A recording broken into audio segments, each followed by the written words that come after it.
J'ai découvert que ma femme me trompait, et ses parents l'aidaient à cacher ça. Alors, à Thanksgiving, j'ai tout exposé devant toute la famille et je lui ai remis les papiers du divorce. Salut tout le monde. Préparez-vous à un véritable chaos. Accrochez-vous bien et sortez le popcorn. Moi, 31 ans, j'étais marié à Becky, 27 ans, depuis 4 ans. Je l'ai rencontrée à la fac quand je finissais mon diplôme en gestion agricole, et elle étudiait le marketing. Je l'ai vue pour la première fois à une soirée avant un match de homecoming. Elle n'arrêtait pas de jeter des coups d'œil vers notre groupe, puis elle a fini par venir avec ses amis. Elle a tenté le coup du « je te bouscule » par accident, mais elle a carrément renversé son verre sur mon maillot préféré. J'ai juste rigolé et balancé une phrase ringarde genre « tu me dois un dîner maintenant ». Elle est devenue toute rouge et gênée, n'arrêtait pas de s'excuser, puis a pris mon numéro.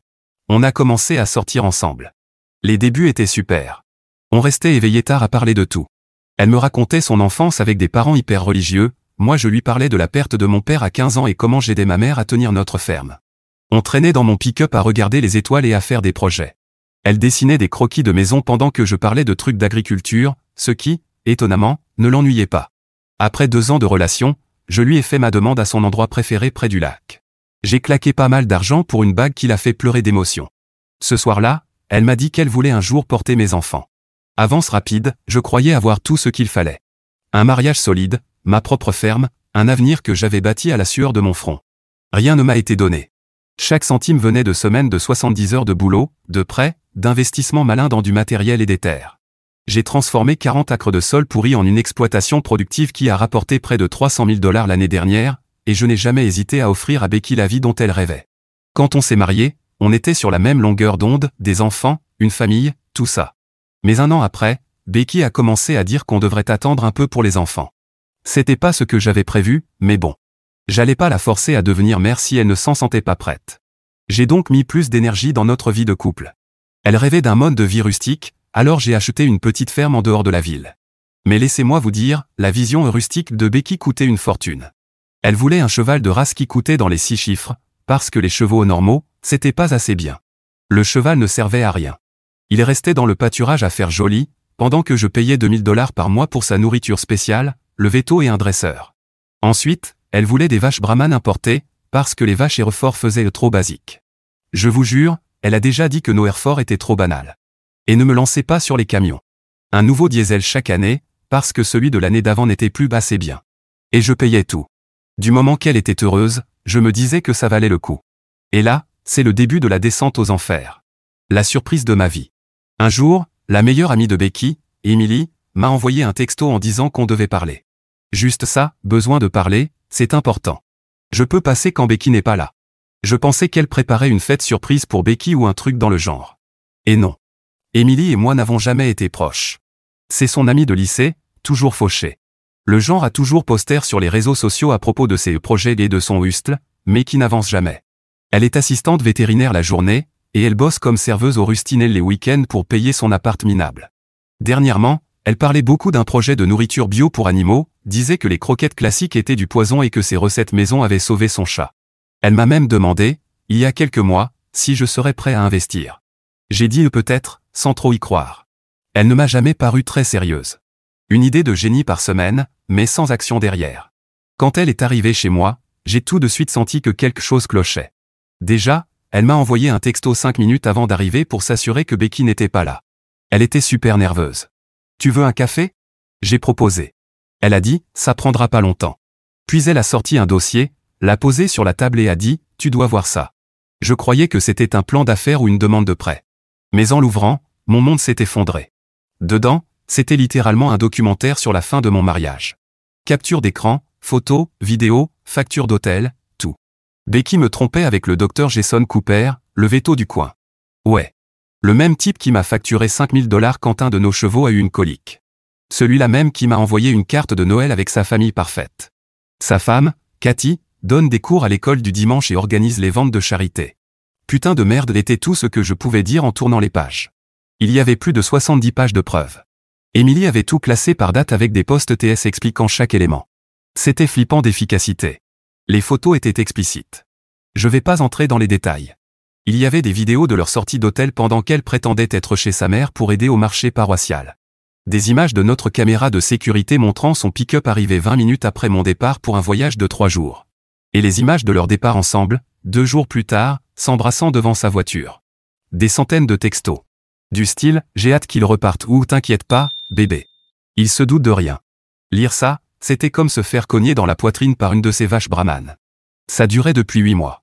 Chaque week-end entre filles, elle était avec lui. Chaque fois que je partais chercher du matos, il squattait chez moi. La caméra montrait son pick-up au moins 11 fois durant mes absences. Il y avait une facture d'hôtel à Memphis. Un week-end où elle m'avait dit être au spa avec Emily et 2 autres amis. Le truc drôle ? Emily était en fait aux Bahamas ce week-end-là. Je m'en souviens parce qu'elle avait posté 50 photos de plage. Donc ses autres amis ? Inventés. Juste elle et ce connard de vétérinaire, dans une suite que je payais. Et le pire ? Elle est enceinte. Pas de moi, de lui. Je l'ai même emmenée chez le médecin, inquiet pour sa santé. Et pendant ce temps, elle envoyait des selfies au veto avec des légendes genre « Ton bébé me rend malade aujourd'hui et j'ai hâte de lui dire que c'est le sien, comme ça il arrêtera de réclamer un enfant. » Il y avait une capture de leur échange d'il y a 3 semaines. Elle, je vais devoir lui dire bientôt, ça commence à se voir un peu. Lui, tu vas lui dire quoi? Elle, que c'est le sien, évidemment. Il veut un enfant depuis toujours. Il sera tellement content qu'il fera même pas les calculs. J'ai dû sortir. J'ai marché dans la cour 10 minutes, à 2 doigts de vomir ou de tout casser. L'audace.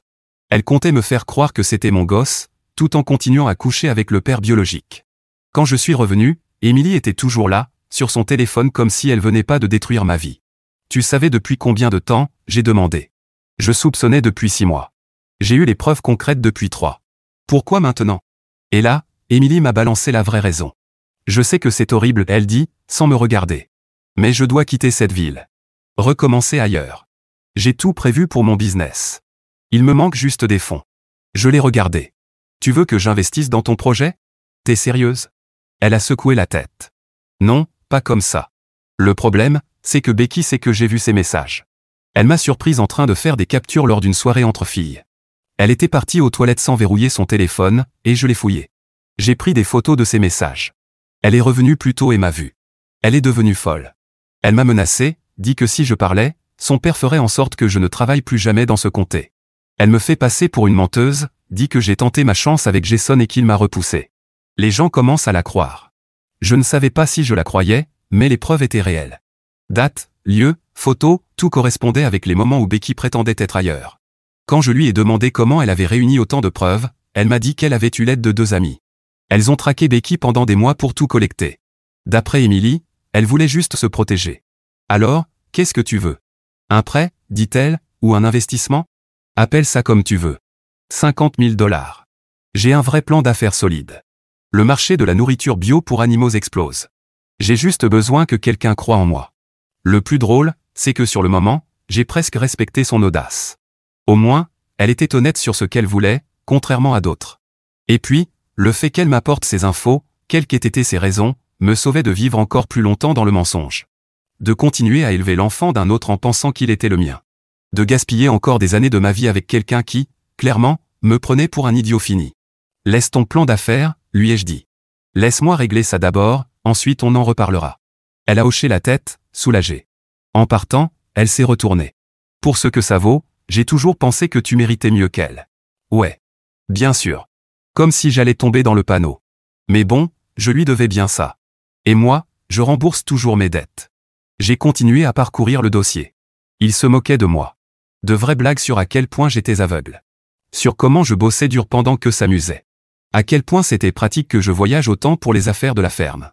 Même des blagues sur les équipements agricoles de luxe que j'avais achetés, qui leur donnaient plus de temps pour être seul pendant que je travaillais. J'ai ouvert nos relevés bancaires sur mon ordinateur et j'ai commencé à recouper les dates et les dépenses. J'ai trouvé au moins 15 000 $ sur les 8 derniers mois que je ne pouvais pas justifier. Des retraits en liquide, des achats dans des bijouteries pour des trucs que je n'ai jamais vus, un week-end dans un chalet. Mais attends, c'est encore mieux.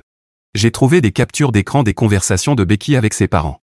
Ses parents, le très droit pasteur Robert et sa parfaite épouse Suzanne, étaient au courant de tout et ont décidé de tout couvrir pour préserver leur image pure. Et le pasteur Robert n'est pas un pasteur quelconque. Il dirige First Baptist, la plus grande église de notre comté. Plus de 500 membres. Le genre d'endroit où tous les bons chrétiens se montrent le dimanche. Il roule dans un Cadillac Escalade flambant neuf, payé par l'église pour les besoins du ministère. Sa femme, Suzanne, dirige le ministère féminin, ainsi que 6 comités caritatifs. Ces gens-là regardent tout le monde de haut depuis plus de 20 ans. Toujours à prêcher les valeurs morales et familiales, et à dire que le monde court à sa perte parce que les gens ne suivent pas leurs règles. Et devine quoi? Il savait depuis le début que leur fille me trompait. Il y avait des textos de Becky à sa mère. Maman, je panique. Emily est au courant pour Jason et moi. Et si elle lui dit? Et la réponse, ne t'inquiète pas, ma chérie. Ton père s'en occupera. La mère d'Emily a besoin de cette lettre de recommandation pour le conseil scolaire. Elle ne prendra pas ce risque. Un autre message de son père à Becky, nous avons parlé avec Emily. Elle comprend ce qui est en jeu, fais juste plus attention à l'avenir. Les mêmes personnes qui m'invitaient chaque semaine à dîner. Le même homme qui m'appelait, mon fils. La même femme qui me demandait quand on allait lui donner un petit enfant. Tout en sachant que leur fille me trompait et attendait l'enfant d'un autre homme. Je continuais à faire défiler les messages, et ça empirait encore. Il y avait toute une discussion sur comment gérer la situation du bébé. J'ai réfléchi à votre situation, écrivait le pasteur Robert. Je pense que la meilleure solution est de lui faire croire que l'enfant est de lui, pour le moment. Plus tard, quand la situation se sera calmée avec Jason, on pourra envisager d'autres options. Jason a parlé de déménager son cabinet, peut-être dans la même région. Ensuite, après un délai convenable, tu pourras demander le divorce. Considère ça comme une pénitence pour tes choix. L'alternative serait des dégâts considérables pour notre réputation et ma position à l'église. Voilà, tout le plan. Me faire croire que j'allais être père. Me laisser élever l'enfant d'un autre pendant 1 ou 2 ans, puis divorcer, attendre un peu, et finir avec le vrai père. Tout ça pour protéger la réputation de son père et son poste. Je n'arrivais pas à croire que c'étaient les mêmes gens qui m'avaient accueilli dans leur famille, qui avaient prié pour notre mariage, qui nous avaient offert une Bible familiale avec une note manuscrite sur l'honneur des vœux devant Dieu. Quelle ironie! Plus j'apprenais, plus tout devenait clair. Pourquoi les parents de Becky s'immisçaient autant dans notre vie ces derniers temps? Pourquoi ils passaient à l'improviste? Pourquoi ils appelaient Becky plusieurs fois par jour? Ce n'étaient pas des beaux-parents attentionnés. Ils géraient l'adultère de leur fille. Tous les dimanches depuis 4 ans, je m'asseyais dans les bancs de cette église à écouter le pasteur Robert prêcher sur l'intégrité, l'honnêteté et la vie pieuse. Je donnais de l'argent pour leur fondation, je faisais du bénévolat à leurs événements, je les respectais comme mes guides spirituels et ma famille, et pendant tout ce temps, ils me prenaient pour un idiot. Et pas seulement moi. Tout le monde à ce stade. Quand j'ai fini de tout lire, j'ai remis les documents dans le dossier et je l'ai enfermé dans mon coffre. Ces gens pensaient être malins. Eh bien, ils allaient apprendre que les gars de la campagne ne sont pas aussi stupides qu'ils le croient. Dès que j'ai eu toutes les preuves, je n'ai pas traîné. Première chose que j'ai faite, appeler un avocat spécialisé en divorce. Un certain Marcus, à 3 comtés d'ici, pour que personne ne sache encore. J'ai passé environ 48 heures à continuer ma routine habituelle, à faire comme si de rien n'était. En partie pour rassembler mes idées, en partie pour observer Becky mentir au quotidien. C'était comme regarder une pièce de théâtre. Le meilleur rôle? Celui du bonnet. J'ai même assisté au dîner dominical chez ses parents, le lendemain de ma découverte. Le pasteur Robert a dit la prière, demandant à Dieu de bénir cette nourriture et cette famille. Toute la scène était presque comique. Puis, le lundi matin, j'ai passé l'appel. J'ai dit à Becky que je devais vérifier un champ avec un problème d'irrigation. J'ai conduit 65 km jusqu'à un Starbucks du comté voisin, et j'ai appelé depuis le parking. Première question de Marcus, vous avez un contrat de mariage? Non. Mais bonne nouvelle pour moi. Notre État ne pratique pas la communauté des biens, ce qui signifie que Becky n'obtient que ce qu'elle peut prouver avoir contribué. Et vu qu'elle a dépensé plus qu'elle n'a jamais gagné avec ses boutiques en ligne ratées, ce n'est pas grand-chose. Et la ferme? Elle est à mon nom, achetée avant le mariage. Donc elle ne pourra pas y toucher. Pas de maison, pas de terre, pas d'argent. Juste une montagne de dettes et un bébé qui n'est pas le mien. Avec une infidélité aussi bien documentée et une grossesse clairement pas de moi, on a un excellent dossier. Le tribunal n'aime pas ce genre de tromperie. Il m'a expliqué la procédure, dépôt, injonction temporaire, enquête, éventuelle négociation. Il m'a dit de rassembler tous les justificatifs financiers, relevés de compte, titres de propriété, tout ce qui prouvait ce que je possédais avant et pendant le mariage. J'ai imprimé des relevés bancaires montrant des retraits correspondant à des réservations d'hôtels. J'avais même des enregistrements de ces appels téléphoniques. Légal dans notre État qui autorise l'enregistrement par une seule partie. Mon avocat était en liesse. Il m'a dit qu'avec autant de preuves, Becky n'aurait pas un centime de plus que ce que la loi impose. En fait, vu les circonstances, on pourrait même la poursuivre pour fraude. Faire croire que j'étais le père de l'enfant, c'est une tromperie intentionnelle qui pourrait être qualifiée de fraude légale, sans compter les fonds du couple utilisés pour financer l'adultère. Elle voulait la liberté? Elle pouvait l'avoir, mais sans mon argent. Pendant que Marcus s'occupait du dossier, j'ai discrètement transféré la majorité de nos liquidités vers des comptes à mon nom seul. Pas tout. Mais j'ai fait en sorte que si Becky décidait soudain de vider les comptes conjoints, elle ne trouverait pas grand-chose. Ensuite, j'ai appelé un agent immobilier pour évaluer la maison et la ferme. Rick, un spécialiste des propriétés agricoles. Il est venu faire le tour, a évalué l'exploitation, et m'a donné un chiffre 30% plus élevé que ce que j'attendais. Apparemment, la valeur des terres avait grimpé en flèche dans notre région à cause d'un nouveau projet commercial. Tout était prêt à vendre dès que le divorce serait prononcé. Quand Becky comprendra ce qui se passe, je serai déjà loin.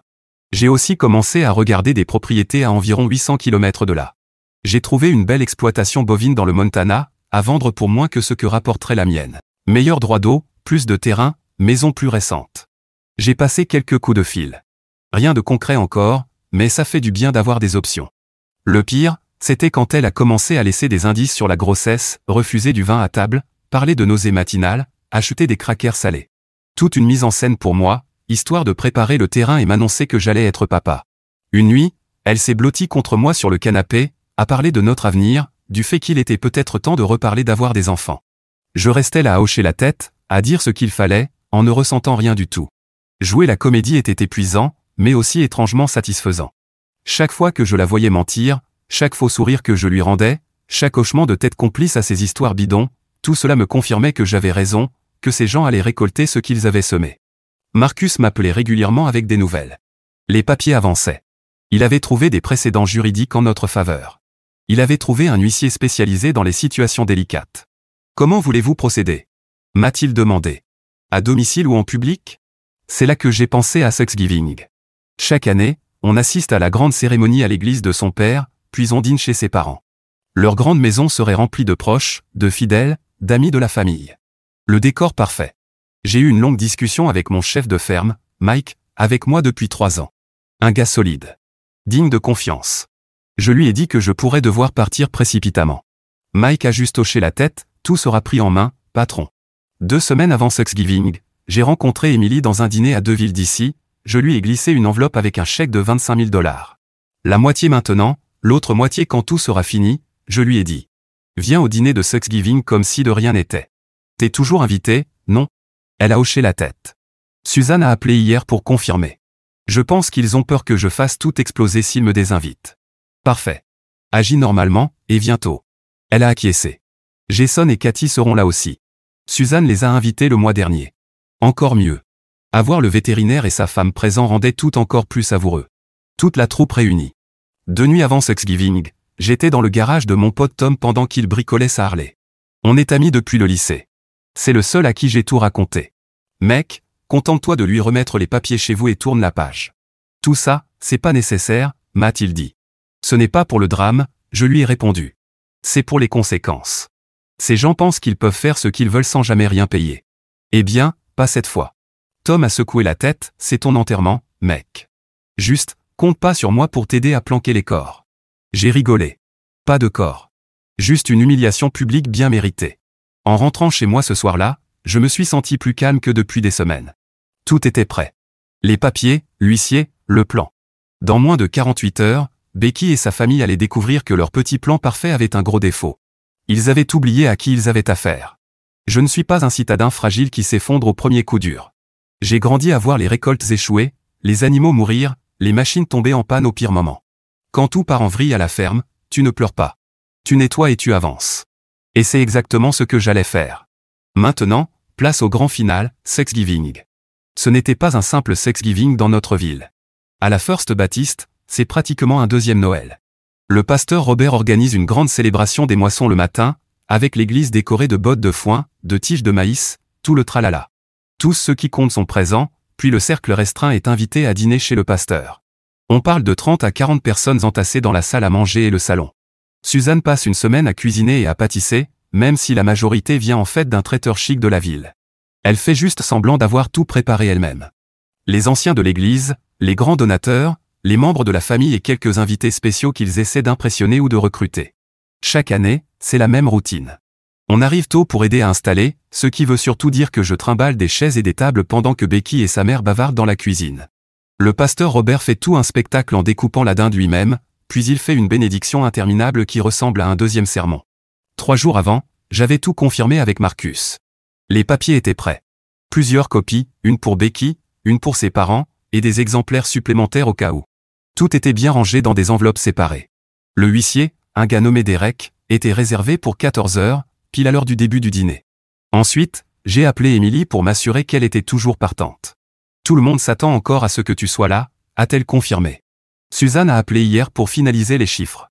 Elle a dit d'être là à 13h30. Parfait. Agis normalement et assure-toi que ton téléphone est chargé. Pourquoi? Tu veux que je fasse quelque chose? Non. Mais tu voudras enregistrer ce qui va se passer. Crois-moi. La veille de Thanksgiving, Becky courait partout pour tout préparer. Elle faisait cuire des tartes qu'on ferait passer pour fête maison, elle venait de la boulangerie du coin, simplement transférée dans ses plats à tarte. Tu peux aller chercher ma robe au pressing, m'a-t-elle demandé. Et on doit partir à 8h demain pour aider maman à tout installer. Pas de problème, ai-je répondu en prenant le ticket. Il nous faut autre chose? Elle a réfléchi une minute. Peut-être des fleurs pour le centre de table? Maman adore quand on apporte des fleurs. Bien sûr. Je suis allé en ville, j'ai récupéré sa robe, puis je suis passé chez le fleuriste, j'ai commandé l'arrangement le plus cher qu'ils avaient. Quand la fleuriste m'a demandé si je voulais inclure un message, j'ai simplement souri. Pas de message. Les fleurs parleront d'elles-mêmes. Ce soir-là, j'ai préparé un petit sac de voyage et je l'ai caché dans mon camion. Juste assez d'affaires pour quelques jours, et un peu d'argent liquide. J'avais déjà réservé une chambre de motel à environ 100 km de là. J'ai à peine dormi cette nuit-là. Comme un enfant la veille de Noël, sauf qu'au lieu de cadeaux, j'étais prêt à livrer une bombe nucléaire à ma femme infidèle et à sa famille hypocrite. Le matin de Thanksgiving, je me suis levé tôt et j'ai mis mon plus beau costume, celui que je garde pour les mariages et les enterrements. Cela semblait approprié. Becky a passé une heure de plus que d'habitude à se maquiller et à se coiffer. Elle a mis cette nouvelle robe assez moulante pour laisser deviner le léger baby bump qu'elle pensait que je n'avais pas remarqué. Le service à l'église s'est déroulé comme chaque année. L'église était bondée, au moins 600 personnes entassées. Le pasteur Robert a prêché sur la gratitude et la famille, me regardant plusieurs fois pendant qu'il parlait des liens sacrés entre mari et femme. J'ai dû me mordre l'intérieur de la joue pour ne pas éclater de rire. Dieu voit nos cœurs, a-t-il tonné depuis la chair. Il connaît nos véritables intentions. On ne peut rien lui cacher. Après le service, tout le monde s'est retrouvé dans le hall. Poignée de main, accolade, bavardage. Le pasteur Robert saluait les invités comme un politicien, s'assurant de parler à toutes les personnes importantes. Suzanne virevoltait, distribuant les programmes restants et rappelant aux invités spéciaux de venir dîner. J'ai aperçu Émilie, debout près de la table à café, regardant son téléphone. Quand elle m'a vu, elle a hoché discrètement la tête. Tout est prêt. Les invités ont commencé à arriver vers 13h. Les habitués, anciens de l'église et leurs épouses, le frère de Becky et sa famille, sa grand-mère qui vit dans une maison de retraite chic, quelques cousins, et les invités spéciaux. Cette année, c'était un médecin et sa femme qui venaient de s'installer en ville et chercher une église, ainsi qu'un promoteur immobilier important qui envisageait de faire un don pour construire un centre pour les jeunes. À 13h45, tout le monde était là, discutant autour de boissons, sans alcool, bien sûr.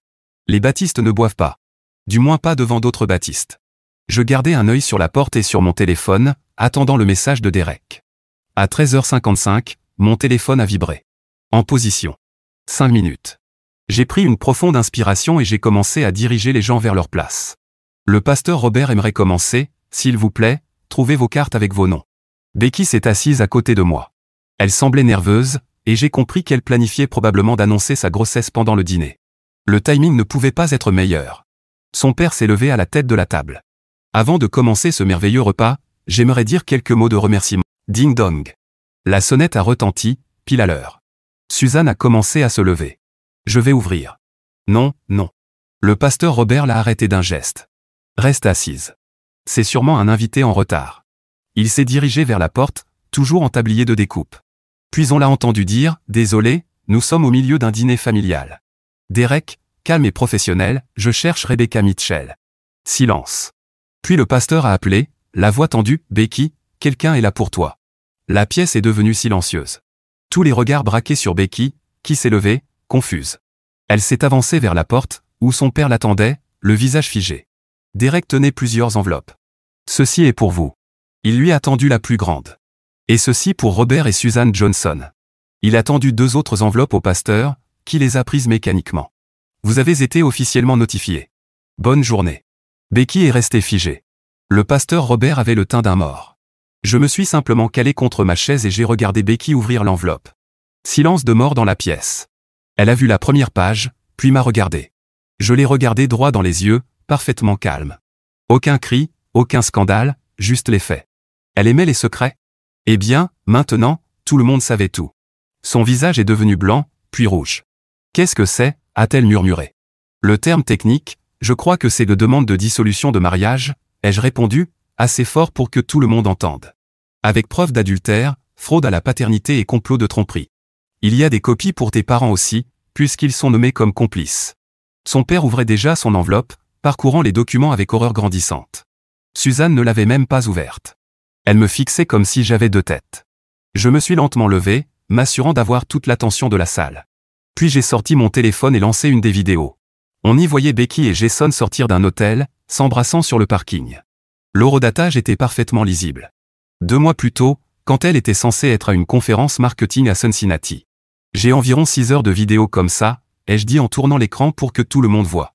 Plus les textos, les relevés bancaires et, bien sûr, le test de paternité que je vais demander pour ce bébé qu'elle porte. Spoiler, ce n'est pas le mien. C'est là que Cathy, la femme de Jason, s'est levée brusquement. Quel bébé?